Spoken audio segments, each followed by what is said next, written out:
Assalamualaikum warahmatullahi wabarakatuh. Perkenalkan, kami dari kelompok 5.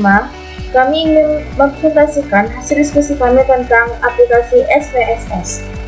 Saya, Safira Dwi Kurnia, dengan NIM 2302110901 sebagai moderator, dan rekan saya, Mirti Eka Nur Fauzia dengan NIM 2302110899.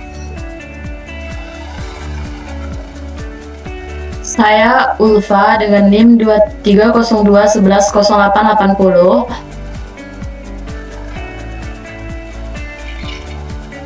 Baiklah, langsung saja. Uji pertama yang akan disampaikan oleh Mary Eka Nur Fauzia. Kepada Mary, dipersilakan. Baiklah, di sini kita akan menguji kualitas data. Di kualitas data itu ada dua, yaitu ada uji validitas dan uji reliabilitas. Nah, uji validitas fungsional, maka perlu dilakukan uji validitas.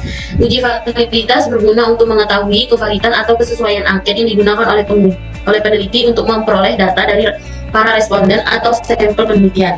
Uji validitas produk moment person correlation menggunakan prinsip mengkorelasikan atau menghubungkan antara masing-masing skor item atau soal dengan skor total yang diperoleh dari pengaruh kehadiran dan IQ siswa terhadap nilai UAS. Nah, di sini kami punya data, yaitu pengaruh tingkat kehadiran dan IQ siswa terhadap nilai UAS. Nah, di situ ada siswa, kehadiran, IQ, dan nilai UAS. Kehadiran itu dilambangkan dengan X1, IQ dilambangkan dengan X2, dan nilai UAS dilambangkan dengan total. Langsung aja kita ke SPSS. Nah, di sini kita ke variable view. Langsung aja kita masukkan X1. Langsung aja X1, enter, X2, dan total. Udah, lanjut ke data view. Nih, ini kan udah ada nih, jadi tinggal kita masukkan saja datanya. Yang ini kita salin, kita masukkan ke SPSS. Nah, ini udah ada nih datanya kan. Nah, lanjut aja kita analisis data tersebut. Nah, yang ke data uji validitas. Nah, langsung aja ke analisis. Langsung ke correlate, preferred, udah. Kita kontrol A. Pindahkan ke sini. Oke. Dan di datanya udah ada X1 dengan correlation-nya, X1-nya, person correlation-nya, SIG2 Thailand itu totalnya 0,893 dan X2-nya person correlation-nya yaitu 0,614. Totalnya itu 1. Lanjut ke kita lihat di ini dasar pembagian keputusan uji validitas produk moment. Nah, bandingkan nilai R hitung dengan R tabel. Nah, R hitungnya 0,893. Kita lihat R tabelnya, N-nya 10. Kita lihat ke signifikannya 5%, itu 0,632. Dan nilai T hitungnya yaitu 0,893, maka dia lebih besar nilai T hitungnya. Nah, jika data tersebut dinyatakan valid. Yang kedua yaitu bandingkan nilai SIG2 Thailand dengan probabilitas 0,5. Jika nilai SIG2 Thailandnya lebih kecil dari 0,05 dan person correlation-nya bernilai negatif, maka item pengaruh kehadiran dan IQ siswa terhadap nilai UAS tersebut tidak valid. Nah, karena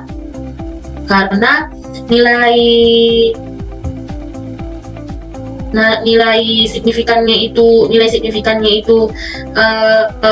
lebih kecil dari 0,001, maka lebih kecil dia Kak, 0,001, sedangkan di sini dia harus 0,005, maka item pengaruh kehadiran dan IQ siswa terhadap nilai UAS tersebut dinyatakan tidak valid. Yang kedua yaitu cara melakukan uji reliabilitas alpha Cronbach dengan SPSS. Setelah sebelumnya kita lakukan uji validitas, selanjutnya kita harus melakukan angket yang digunakan dalam penelitian ini benar-benar dapat dipercaya sebagai alat pengumpul data, maka angket tersebut perlu diuji reliabilitasnya atau tingkat kepercayaannya. Langsung aja kita lihat. Ini data tadi, kita analisis, terus sekali reliability. Ini kita masukkan X1-nya, X2-nya, terus oke. Nah, nih reliability statistik Cronbach alpha-nya sebesar 0,309. Sedangkan di sini kita dasar keputusan dalam uji reliabilitas alpha Cronbolek dapat dalam bukunya V. Viratna Sujarweni 2014 SPSS untuk penelitian menjelaskan bahwa uji reliabilitas dapat dilakukan secara bersama-sama terhadap seluruh butir atau item pertanyaan dalam angket atau kuesioner penelitian. Adapun dasar pengambilan keputusan dalam uji reliabilitas adalah sebagai berikut. Jika nilai Cronbach alpha-nya lebih kecil dari 0,60, maka pengaruh kehadiran dan EQ siswa terhadap nilai UAS dinyatakan tidak reliable atau tidak konsisten. Sementara jika nilai Cronbach alpha lebih besar dari 0,60, maka pengaruh kehadiran dan EQ siswa terhadap nilai UAS dinyatakan reliable atau konsisten. Nah, nilai alpha-nya pada data tersebut yaitu 0,309. Nah, jadi kan lebih kecil dari lebih kecil dari 0,60, maka data tersebut atau pengaruh kehadiran dari dan IQ siswa terhadap nilai UAS dinyatakan tidak reliable atau tidak konsisten. Maka data tersebut tidak reliable atau tidak konsisten. Sekian dari saya. Selanjutnya saya kembalikan kepada moderator. Terima kasih kepada Mary. Materi selanjutnya akan disampaikan oleh Ulfa. Kepada Ulfa dipersilakan. Terima kasih saya ucapkan kepada moderator. Di sini saya akan menjelaskan tentang cara uji asumsi klasik dengan menggunakan aplikasi sederhana, yaitu aplikasi SPSS. Yaitu ada 4 cara. Yang pertama ada uji normalitas, yang kedua ada uji multikolinearitas, yang ketiga ada uji heteroskedastisitas, dan yang terakhir ada autokorelasi. Yang pertama kita masuk ke dalam aplikasi SPSS. Kita pilih variable view. Di sini saya mengambil data dari source dan harga, SAR sebagai X1, harga sebagai X2, dan penjualan sebagai Y. Kita akan masuk lagi ke dalam aplikasi SPSS. Yang pertama, kita akan menggunakan X1. Di sini, karena tadi X1-nya adalah sales, jadi kita akan mencatat di sini, kita tulis di sini sales. Yang kedua, X2. Harga. Jadi di sini kita akan menulis harga.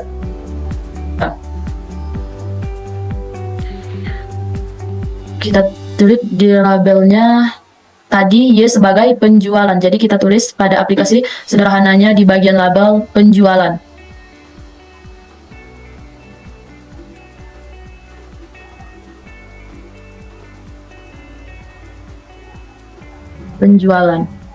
Selanjutnya kita masuk ke dalam data view.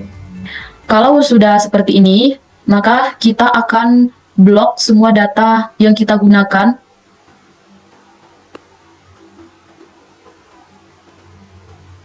Kita Ctrl C dan masuk lagi ke dalam aplikasi SPSS dan kita Ctrl V. Kalau sudah begini, sudah tersalin semuanya, maka kita akan masuk kepada analysis. Di sini kita ambil bagian regression dan kita masuk ke bagian linear. Di sini ada sales, harga, dan penjualan. Penjualan kita taruh ke bagian dependen, sedangkan sales kita bikin Ctrl A, kita taruh pada bagian independence ini. Selanjutnya kalau sudah kayak gini, kita masuk ke dalam statistik. Di sini kita hidupkan deskriptifnya. Yang kedua ada collinearity diagnosisnya dan Durbin Wastonnya. Sini ada 5, 1, 2, 3, 4, 5. Kalau sudah kita pencet continue. Selanjutnya kita akan masuk ke bagian plot. Di sini kita akan menggunakan SERESID. Kita salin ke bagian Y, sedangkan ZPRED atau ZPRED kita salin ke bagian X. Kita hidupkan histogram dan normal probability plotnya, baru continue. Kalau sudah merasa lengkap, kita oke. Kita tunggu. Sekarang sudah ada deskriptif statistiknya, N-nya tadi ada 10 dan data-datanya ada 3, penjualan, sales, dan harga. Selanjutnya kita akan membahas 4 uji tadi. Yang pertama ada uji normalitas. Uji normalitas ini adalah dasar pengambilan keputusan probability plot menurut Ghazali model regresi dikatakan berdistribusi jika normal berdistribusi normal jika data plotting yang menggambarkan data sesungguhnya mengikuti garis diagonal. Jadi kita masuk ke dalam SPSS,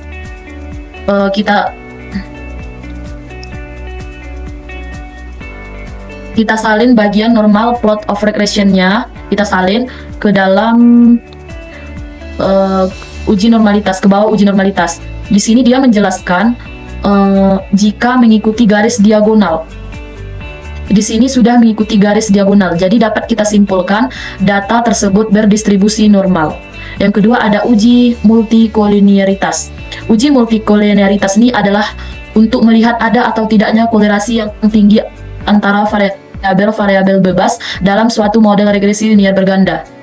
Jika ada kolerasi yang tinggi di antara variabel-variabel bebasnya, maka hubungan antara variabel bebas terhadap variabel terikatnya menjadi terganggu. Cara pengambilan keputusannya, tidak terjadi gejala multikoleritas apabila nilai toleransi kecil dari 0,100 dan V-nya kecil dari 10,00. Di sini kita akan menyalin koefisien dari SPSS tadi. Kita cari ke efisiensi, kita gunakan Ctrl C dan kita salin dengan menggunakan Ctrl V. Di bagian koefisien maka kita simpulkan nilai toleransi salesnya ini 0,064 kecil dari 0,100 tadi, kita tengok rumusnya yang ini, dan nilai VIF-nya 15,608 di sini besar dari 10,00, sedangkan katanya tidak terjadi gejala multikolinearitas apabila nilai VIF-nya ini kecil dari 10,00. Jadi dapat kita simpulkan karena nilai VIF-nya 15,608 besar dari 10,00 artinya terjadi gejala multikolinearitas. Yang ketiga ada uji heteroskedastisitas scatter plot. Ini adalah untuk melihat apakah terdapat ketidaksamaan varians dari residual satu pengamatan ke pengamatan lain. Maka kita akan mengkontrol C scatter plotnya. Kita masuk ke bagian aplikasi SPSS dan kita cari scatter plotnya. Ini scatter plot, kita kontrol C dan masuk ke bagian Word dan kita kontrol V. Di sini ada scatter plotnya. Katanya tidak terjadi heteroskedastisitas jika tidak terdapat pola tertentu pada grafik seperti mengumpul di tengah. Di sini tidak ada mengumpul di tengah, menyempit kemudian melebar. Di sini juga tidak ada menyempit kemudian melebar, dan sebaliknya melebar kemudian menyempit. Jadi dapat kita simpulkan tidak terjadi heteroskedastisitasnya. Dan yang terakhir ada autokolerasi atau time series. Uji autokolerasi ini adalah untuk melihat apakah terjadi kolerasi antara suatu periode T dengan periode sebelumnya, T dikurang T1. Di sini kita akan masuk ke bagian aplikasi SPSS dan kita cari model summary-nya. Ini, kita Ctrl C dan kita Ctrl V ke bagian Word. Kemudian di sini ada pembahasan nilai DU atau Durbin-Waston-nya dicari pada distribusi nilai tabel Durbin-Waston berdasarkan K2 dan N12 dengan nilai sig 5%. Di sini kita menggunakan N-nya 10, jadi maaf ada kesalahan. Jadi kita tengok pada tabel Durbin-Waston-nya.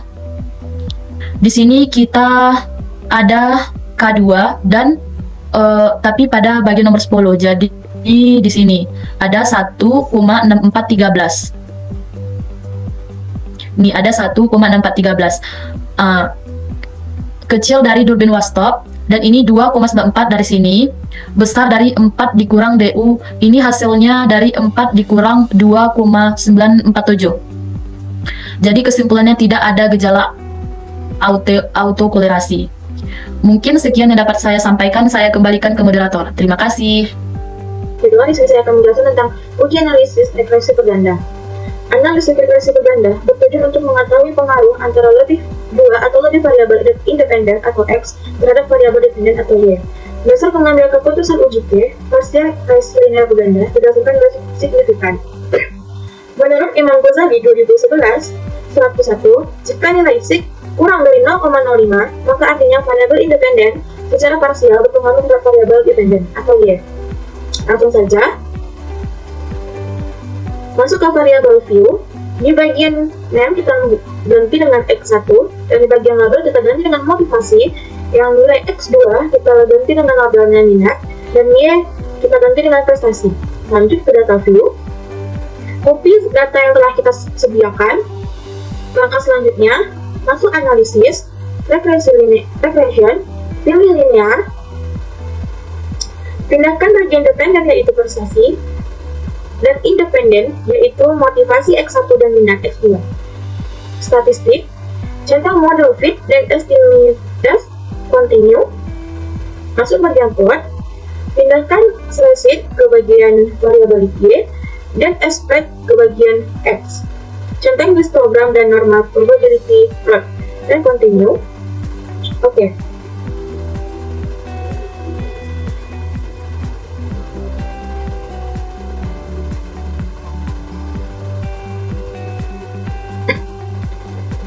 Menurut F. Ratna Sujarweni 2014-115, jika nilai T hitung besar dari T tabel, maka artinya variabel independen X secara parsial berpengaruh terhadap variabel dependen atau Y. Rumus mencari tabel yaitu 0,5 dibagi 2 dibagi 12 dikurang 10 dikurang 1 sama dengan 0,025 dibagi 9. Masuk ke bagian T tabel. 0,025 dengan jumlah data 9 yaitu 0,262. Lanjut ke data. Di sini itu 0,985 yang artinya T tabelnya lebih kecil. Hitungan lebih kecil daripada T tabel, itu artinya tidak berpengaruh. Sedangkan 3,262 yang artinya lebih besar. Nilai T hitung besar dari T tabel, maka diartikan dengan independen berpengaruh terhadap variabel Y. Motivasi tidak berpengaruh terhadap prestasi, sedangkan minat berpengaruh terhadap prestasi. Selanjutnya yaitu UGF. Dasar pengambilan keputusan UGF, simultan, regresi linear berganda berdasarkan nilai signifikan. Jika nilai sig kecil dari 0,05, maka artinya variabel independen secara simultan berpengaruh terhadap variabel dependen. Menurut F. Ratna Sujarweni 2014-154, jika nilai F hitung besar dari F tabel, maka artinya variabel independen X secara simultan berpengaruh terhadap variabel dependen. Dengan rumus untuk mencari tabel yaitu K dibagi dengan N dikurang K sama dengan 2 dibagi 12 dikurang 2 sama dengan 2 dibagi 10. Masuk ke bagian F tabel. F untuk bagian N1 adalah 2 dan untuk penyebutnya adalah 10, yaitu 4,10. Dan di sini bagian sig, jika nilai sig kecil dari 0,05, maka artinya variabel independen secara simultan berpengaruh terhadap variabel dependen. Dapat dilihat dari hasilnya, sini adalah 0,02 yang artinya lebih kecil dari 0,05, yang artinya variabel independen berpengaruh terhadap variabel dependen. Yang kedua, dasar pengambilan keputusan uji T parsial regresi linear berganda berdasarkan nilai R hitung dan R tabel. Menurut F. Ratna Sujarweni 2014-105, jika nilai T hitung besar dari T tabel, maka artinya variabel dependen atau X secara parsial berpengaruh terhadap variabel dependen. Untuk mencari rumus tabel, yaitu sama dengan A per 2 dibagi M dikurang K dikurang 1. A-nya 0,05 dibagi 2 dibagi N12, K-nya 10 dan kurang 1.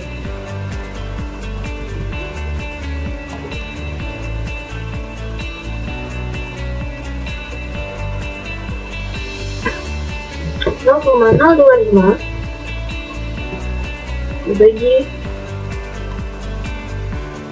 1. Dengan 0,25. Selanjutnya, kita lihat di bagian T tabel 0,05 dan di bagian 10 adalah 2,228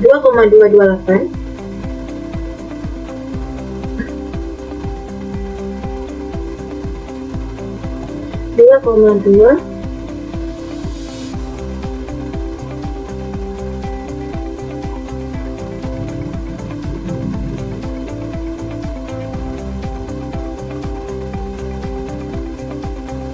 Jika nilai T hitung besar dari T tabel, maka artinya variabel dependen secara kausal berpengaruh terhadap variabel dependen. Langsung masuk kita ke outputnya. 0,985 kecil dari 2,228 yang artinya motivasi tidak terpengaruh terhadap prestasi. Dan yang minat 3,262 artinya besar dari 2,225 yang berarti minat berpengaruh terhadap prestasi. Uji selanjutnya, dasar pengambilan keputusan uji F, simultan, regresi linear berganda berdasarkan nilai signifikan.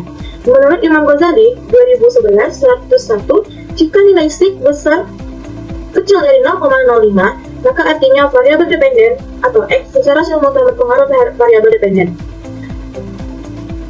Sedangkan menurut F. Wiratna Sujarweni, 2014, 154, jika nilai F hitung besar dari F tabel, maka artinya variabel dependen atau X secara simultan berpengaruh terhadap variabel dependen atau Y. Rumus mencari tabel adalah K dibagi N dikurang K sama dengan 2 dibagi 12 kurang 2 sama dengan 2/10. Masuk kita ke F tabel, jumlah data 2 dan nilainya di sebagian 10 adalah 4,10.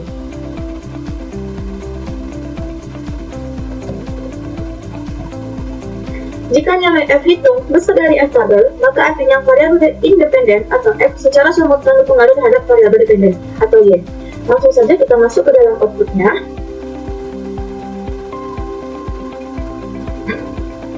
Di sini dikatakan 15,553 yang artinya besar dari 4,10 yang berarti motivasi dan minat berpengaruh terhadap prestasi.